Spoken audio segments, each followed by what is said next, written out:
increasingly normalized the dangerous, reckless, and authoritarian statements put forward by Trump, but this latest one was truly next level. He took to Truth Social writing, "I love the smell of deportations in the morning, Chicago about to find out why it's called the Department of War." So let's be perfectly clear about what Trump is suggesting here. That the Department of Defense, or the newly minted Department of War, will now set its sights on the city of Chicago within the United States. Trump is suggesting that he is turning the U.S. military against American citizens. The governor of Illinois, J.B. Pritzker, has been clear about the extent to which this escalation is wholly and completely unwarranted. Mr. President, do not come to Chicago.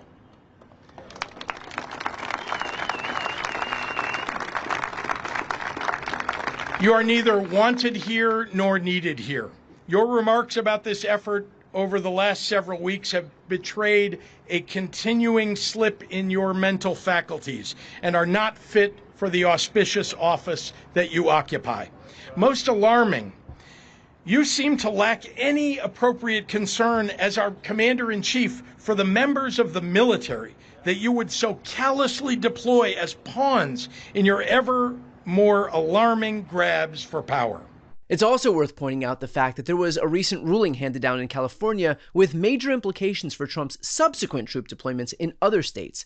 Newsom sued Trump after he had deployed thousands of troops into this state, and a federal judge ruled against Trump. The White House has not yet appealed to the Ninth Circuit Court of Appeals, but it's likely that they will. But the fact that a trial court has already blocked this effort offers a legal framework for other states, including Illinois, to be able to fight this unconstitutional deployment. And if Trump does decide to appeal the California case to the Ninth Circuit and he loses the appeals court the same way he did at the trial court, then this becomes precedent across the country, which makes for an even more compelling argument against these unconstitutional deployments. But either way, the law is thus far against Trump as it comes to being able to wield the U.S. military against Americans in our own cities. All of which is to say, if and when Trump tries to deploy U.S. troops into Chicago, to the glee of Trump and his White House, just remember that there now exists a framework to be able to fight back. And every subsequent court and every subsequent judge who rules against him bolsters the argument of those states and cities that have become targets for this administration. Here's Mark Elias discussing that point. Mark, how does the recent California victory over Donald Trump, Gavin Newsom sued Donald Trump against the deployment of these troops. Newsom won. We're not sure yet, as of this recording, if the Trump administration is going to appeal, but how does the fact that he's lost this case and therefore lost his pretext to be able to do it, how does that impact the prospect of Trump then deploying troops into yet another state? Again, this is, you'd think Donald Trump might have learned a lesson from that. But instead, he has just escalated. He's escalated and escalated. And that's what he does. And this is the problem with the way in which too many politicians in this country act like Donald Trump should not be taken seriously. Too many of the legacy media outlets act like that this is just, a minor provocation. They are normalizing the absolutely bizarre, dangerous, abnormal behavior of a raving lunatic. Okay, and we have to start holding our institutions to account to this, because if they are not going to act like this is the dangerous provocation that it is, then what good are they? And so to answer your question directly, look, it is obviously helpful precedent to the extent a district court decision in California is ever going to be precedential to a judge in Illinois. It's better than nothing. Yeah. But the fact that on the heels of that loss, this is what Donald Trump does. Right. We need to wake up and recognize the threat that this country is under. And let's be clear about why Trump is doing this. There are two reasons, both nefarious, but one that's truly cause for alarm. The first reason is pretty clear on its face. Trump is an autocrat, and autocrats want centralized power and control.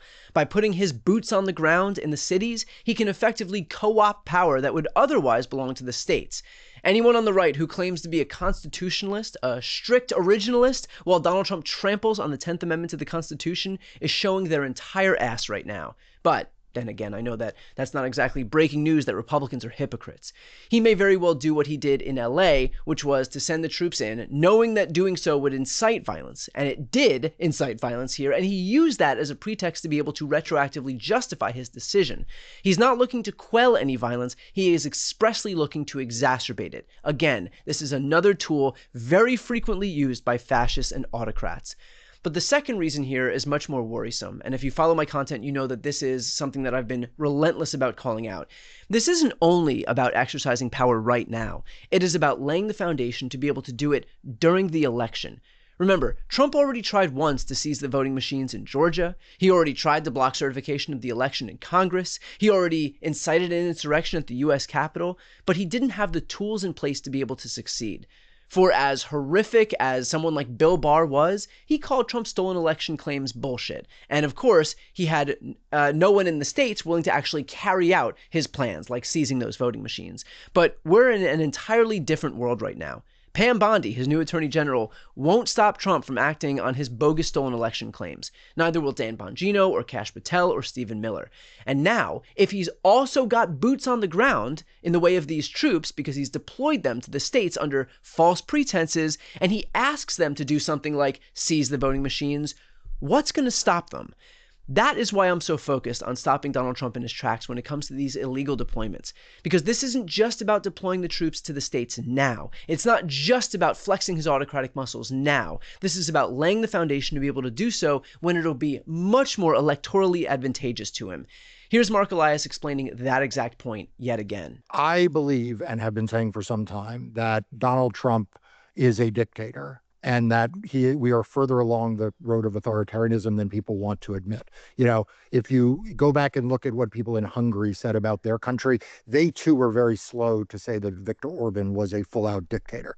Donald Trump is not deploying the military in these cities because he cares about the people of those cities. He's not even really deploying them for immigration. Now, he has made ICE like what would be essentially the fourth largest military in the world if it was military, all right? So he's deploying a ton of resources around deportations. I believe, though, this whole thing with the National Guard, the deployment of the Marines, is about the 2026 elections and perhaps even the 2028 elections, when he wants to be able to be in control of the ground in which people are voting, particularly in Democratic cities. And so Jim Saxo, who's a reporter at Democracy Rocket, wrote a piece about this. And lest you think this is just something that people on the left are worried about, or someone like me, who's very prominent in the pro-democracy community, is focused on, that article quotes Patrick Eddington, who is a senior fellow at the Cato Institute. And the Cato Institute is, a pretty right-wing libertarian think tank, well respected, but definitely not the kind of organization that usually would agree with my thoughts or would be contributing their input to a Democracy Docket article. And he goes so far as to say that the first place where they may try this is Virginia in the in the off-year elections, the 2025 elections this November, as a dry run. So I get that the net effect of Trump's deployments and promises of escalation are that we become even more normalized and desensitized to what's happening, but I want to be clear. There is absolutely nothing normal about this, nothing legal about this, and nothing harmless about this. When an American president declares war on his own country, it is beyond clear what's happening here. We wouldn't hesitate for a second to call it out for exactly what it is if it was happening anywhere else in the world. Fascism is here, and the onus is on us to stay engaged, stay activated, stay involved, so that we can fight back while we still have the chance.